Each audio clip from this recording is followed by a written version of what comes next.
या कुटुंबातलं मागणं सुद्धा सार्थक आहे. आज जिथं आपण उभा आहे ना, या कुटुंबातलं मागणं सार्थक आहे. म्हणून आरती ताई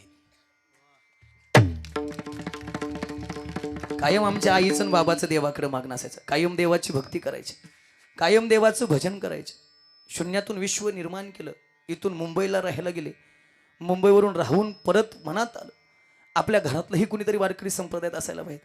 आपल्या घरातही कुणीतरी वारकरी संप्रदायाची सेवा करायला पाहिजे, भगवंताचं कीर्तन करायला पाहिजे, भगवंताचं भजन करायला पाहिजे.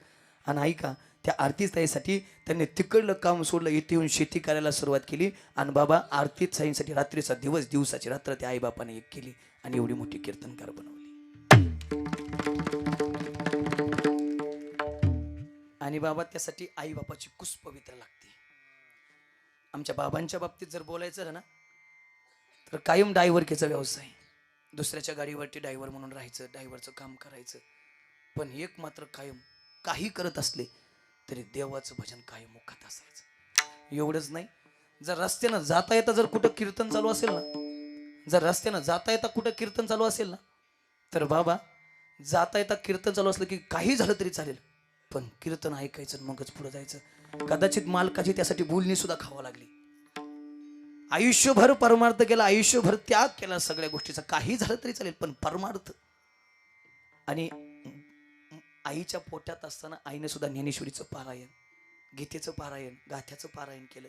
आणि त्यावेळेस अशी मुलगी जन्माला आली, कन्या तरी ऐसी देई जैसी मेरा मुक्ताबाई.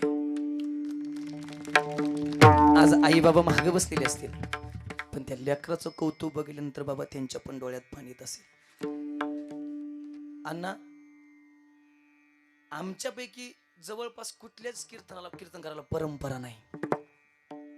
म्हणजे आमच्या अगोदर आमच्या घरातलं कुणीतरी परमार्थ करते मग त्यांच्यापासून आम्ही परमार्थ करतोय असं नाही. स्वतःच्या पायावरती विश्व निर्माण केलं, स्वतःच्या पायावरती एवढं मोठं जग भरारी घेतली. एकदा जोरदार टाळी द्या.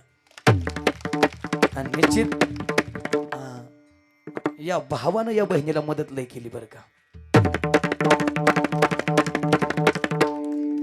आरतीताई कुणाला माहित नव्हत्या, पण आमच्या चेतन दादानं एक बहिणीवरती कसं जीव असावा, आपली बहीण महाराष्ट्रात मोठी झाली पाहिजे, आपल्या बहिणीचं नाव प्रत्येक कानाकोपऱ्यात गेलं पाहिजे, म्हणून रात्रीचा दिवस, दिवसाची रात्र करून आपल्या बहिणीच्या पाठीमागे उभा राहून तिचे रोज व्हिडिओ टाकून तिला मोठे. एकदा त्यांच्यासाठी बी टाळी झाली.